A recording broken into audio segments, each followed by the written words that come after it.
What up? What up? It's your boy, Mr. B-EAZY 215, No Easy Outlet, the podcast. And we back to chew on some more fat of this Eagles off season and just try to digest where we are as we try to move forward. And one thing I can say is, no matter who video you watch out there, and I watch a lot of the guys, shout out to you guys and everything like that, and I read the comments in people's videos and my own, and one thing is, we not in the locker room. We ain't got press passes. We ain't got access to nothing but Twitter and the internet.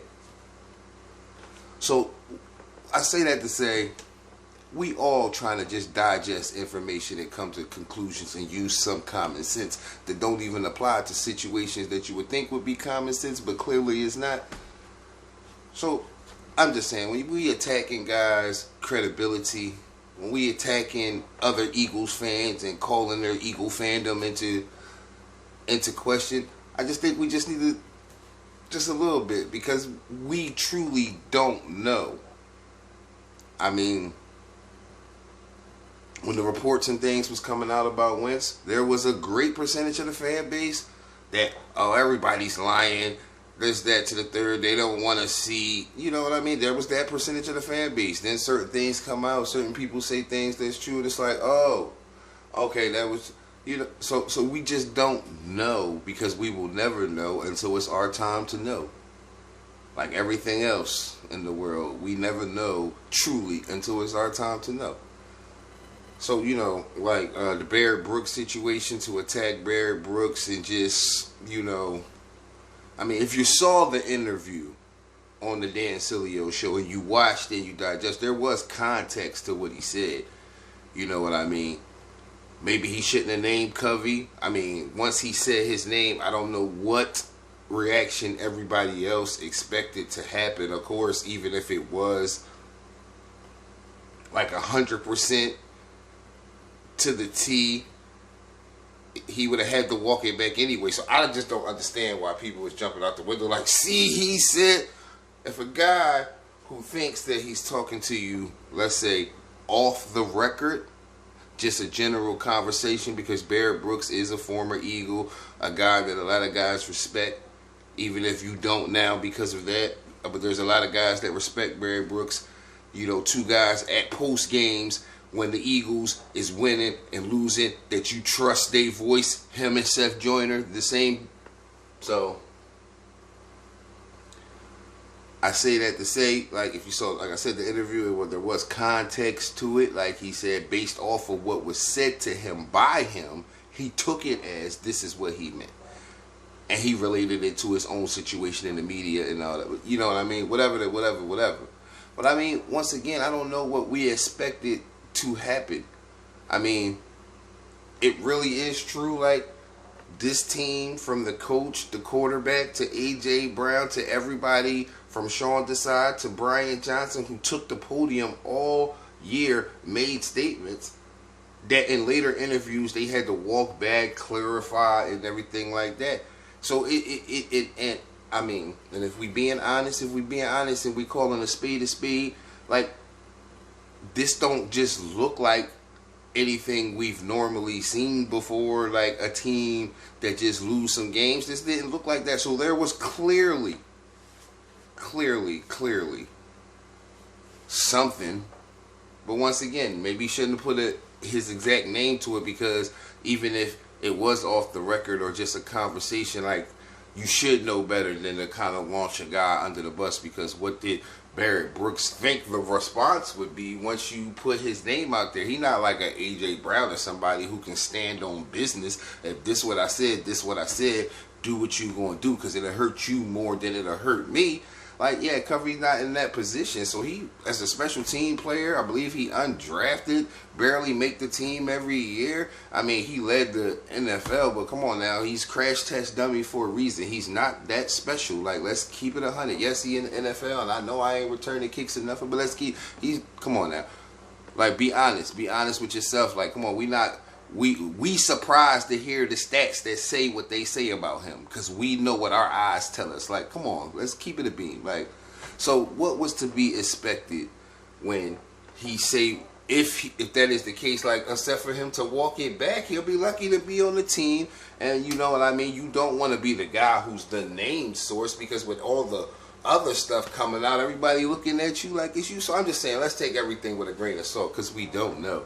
We don't know. And I think it's crazy. Yes, we believe in Hurts. He's the guy. We know he's the guy going forward. We paid the man. Nobody want to be in a Carson Wentz boat again, trying to find another quarterback dealing with a dead cat after we just did all that. So nobody is saying none of that. Nobody's saying none of that. But even if you got a great car, that don't mean that you shouldn't question what's going on with it to keep it running at the highest performance, right? That's all I think some people is saying. Is nobody's trying to get rid of the high-priced car. We just want to inquire about it and how to keep up the maintenance so that it runs at its best performance. And I don't think that there's nothing wrong with that. I mean, think about it. Reports about the leadership. Yes, I get it. Nobody's talking about this when we going to the Super Bowl last year.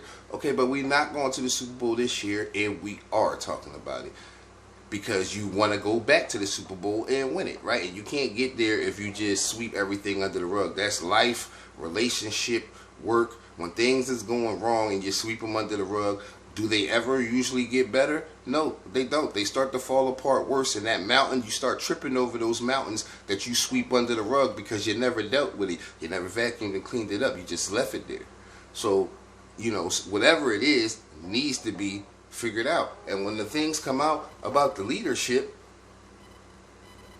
nobody and everybody leads in their own way. He is young, and just like AJ Brown, I feel like some of the things that he was doing, he was trying to lead, but it was hurting more than it was the deactivating the Twitter, the not speaking, all of that.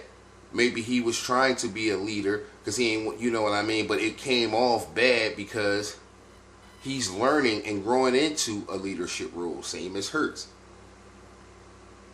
But you don't ask questions like, why was AJ Brown holding player-only meetings, trying to convince guys to believe in the coaches? Why wasn't Hurts doing that? And I know people are going to be like, well, maybe he just not big about announcing it. But the Eagles made it a point to be known that AJ did this. Because we not there, we don't know. If it's a player-only meeting, the media not there, it's out because they want it to be out, correct? I mean, if we just going, it's out because they want it to be out. We not there, the media not there. How do we know about a player-only thing unless they tell us, correct? So why is AJ Brown and not Hurts doing this? Just questions. Taking the team to an escape room to try to create a team bonding situation so we can all get on the same page. Why didn't Hurts do anything like that at that point? I know people going to say, well, we just ain't. They made it a point for us to hear about AJ Brown trying to get the guys and rally the troops. Why didn't we hear anything like that about Hurts? Not saying he has to be, but at 255 in the leader, and I know I'm not, but the money is important. Those are qualities that you would think.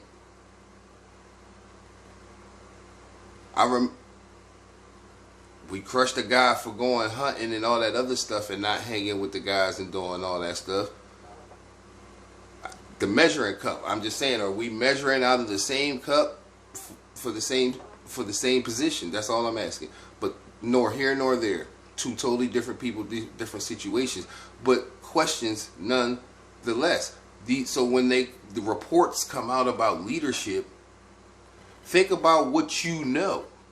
Forget clickbait and what people just making up because they want views and everything like this. What do you know?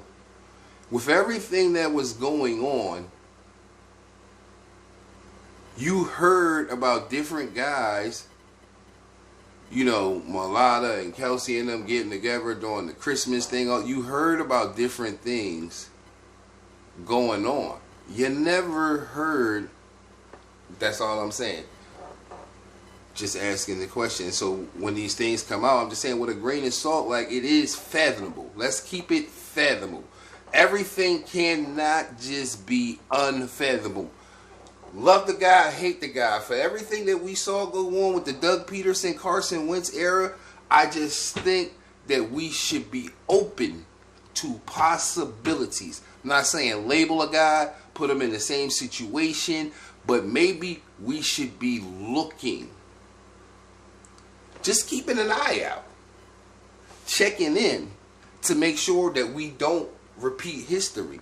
Because so far with the coaching and everything, it seems like we repeating history. Think about this organization that cares about looks and everything.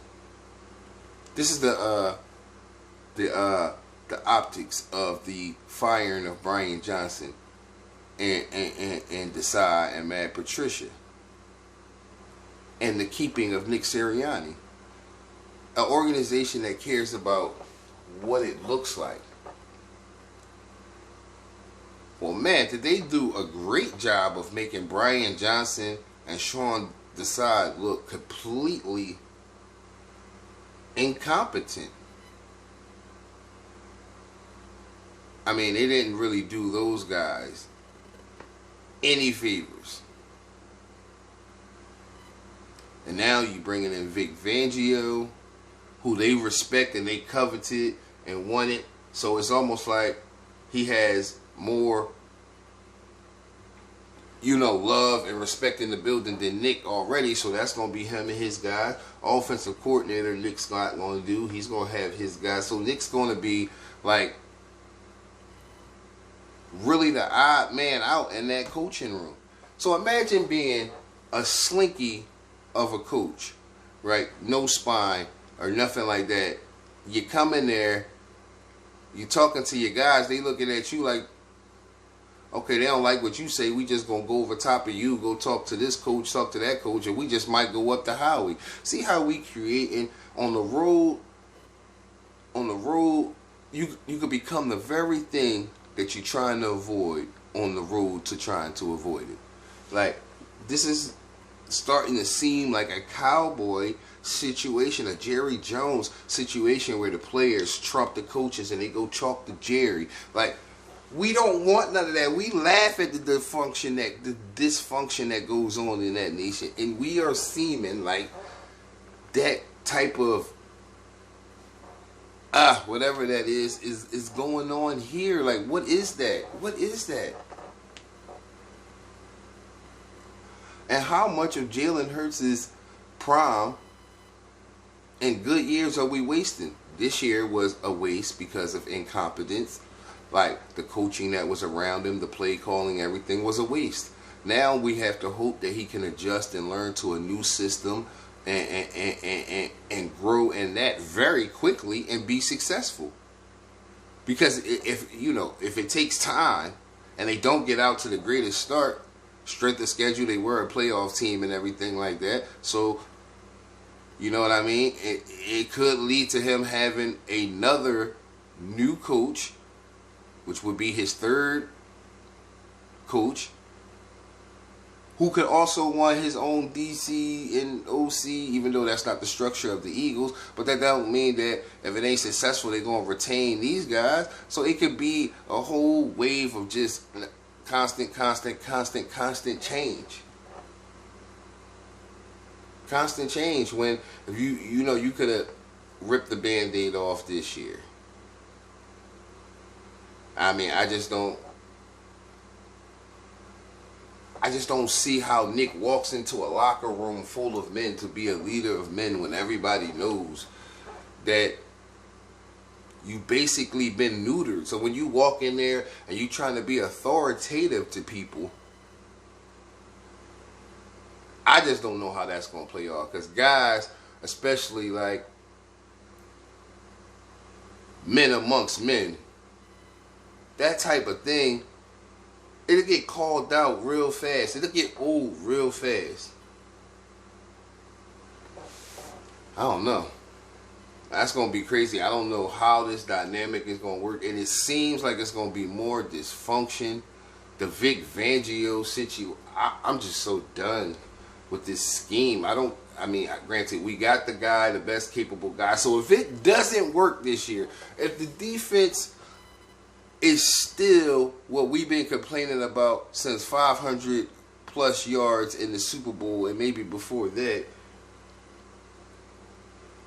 granted, we won, but it took everything on offense to just keep pace.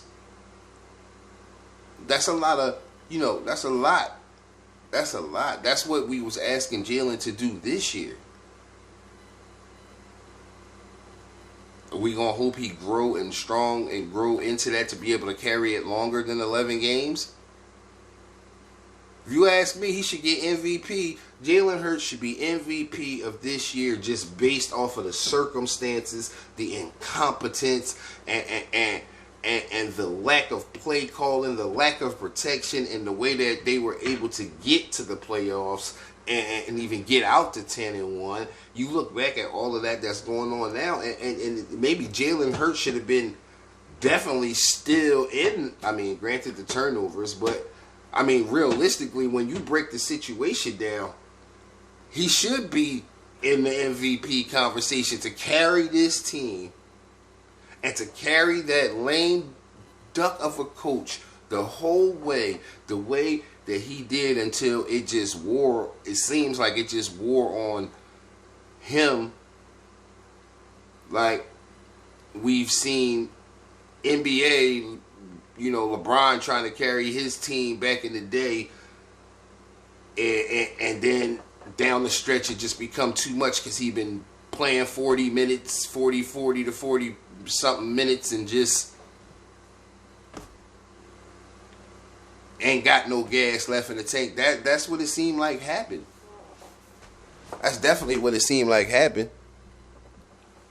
So we definitely don't want that situation. Like, we got too many great weapons for him to be in that situation. And all I hear about the RPO situation is protecting Jalen. You're not going to tell me that all them quarterback draws wasn't worse than the RPO. So I don't want to hear nothing about the RPO because protecting Jalen and the inability to pick up a blitz in the quarterback draw had to be 10 times worse than any RPO we could have ran all season.